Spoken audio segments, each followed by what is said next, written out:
Secretary of State Hillary Clinton is traveling in Asia with President Obama. I spoke to her hours ago from Singapore. Secretary Clinton, welcome back to Meet the Press. It's great to talk with you from Singapore, David. Thank you.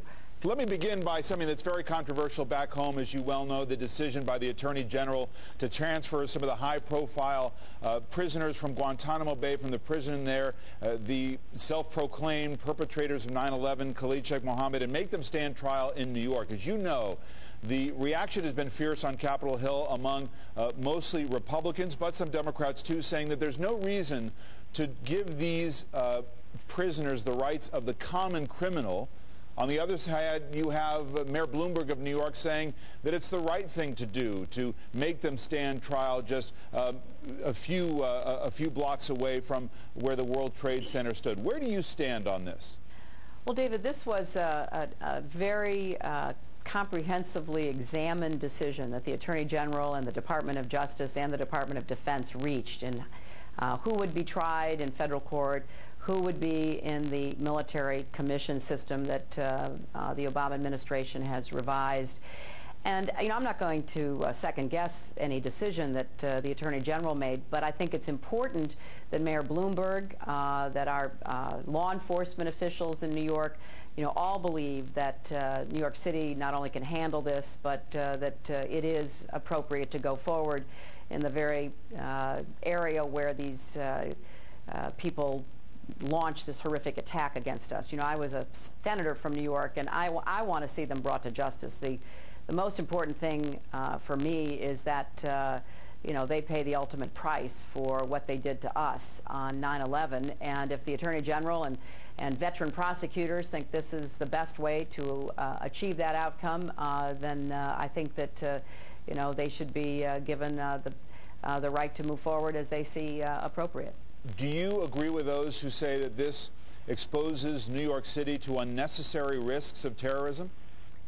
No, and I think Mayor Bloomberg, the police commissioner, Ray Kelly, these are, you know, people who put the interests of New York above all else, and they clearly believe that this can be handled in New York. I have the greatest confidence in the law enforcement personnel and leadership in New York City. Obviously, it's a very painful experience for families to have to go through. That is something that you know, pains me.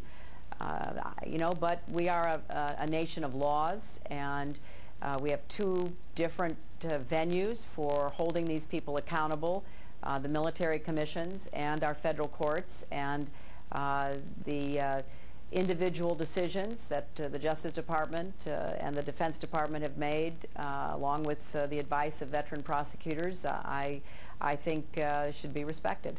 When is a realistic deadline now for Americans to expect the prison at Guantanamo Bay to be shut down?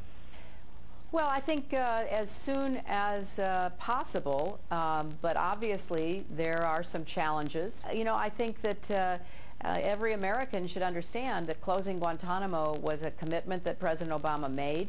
It was very well received around the world because Guantanamo had come to represent not the America that we all believe in and that we hold dear, our values and the way we behave.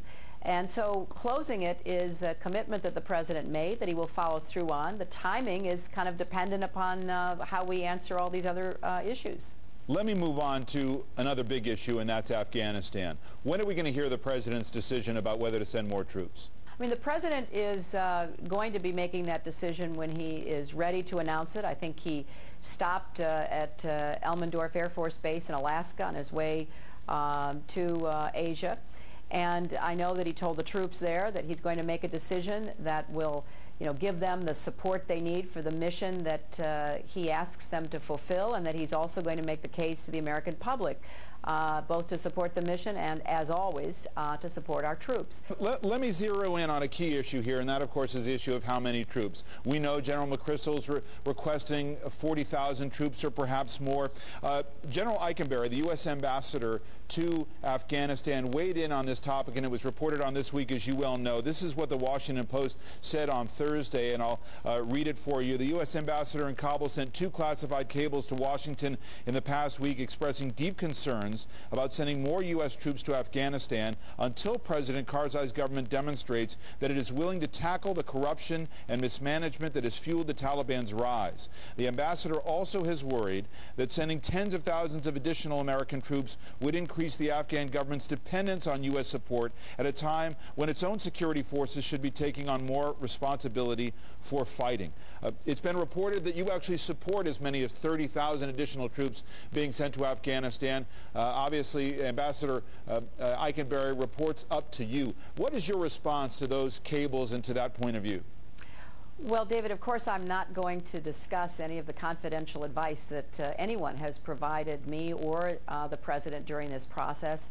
But I think what you obviously know is that there are many different views about how best to work with the Afghan government. And one of the points that we are stressing is that our goal is to disrupt, dismantle, and defeat al-Qaeda. That's why we're in Afghanistan. It's about our national security. We do want to see the Afghans be able to defend themselves, which means being able to stand up a security force that is capable of fighting the Taliban, which is a part of the syndicate of terror that was basically inspired, funded, and directed by al-Qaeda. But we're going to expect more from the Afghan government going forward, and we've got some very specific asks that we will be making. We all want an America defined by deep and meaningful equality, from civil rights to labor rights, from women's rights to gay rights, from ending discrimination. There are no acceptable limits, and there are no acceptable prejudices in the 21st century in our country.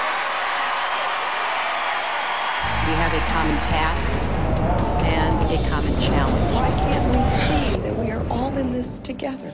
18 million of you from all walks of life. Women and men, young and old, Latino and Asian, African American and Caucasian, rich, poor and middle class, gay and straight, you have stood with me. And I will continue to stand strong with you every time, every place, and every way that I can. The dreams we share are worth fighting for.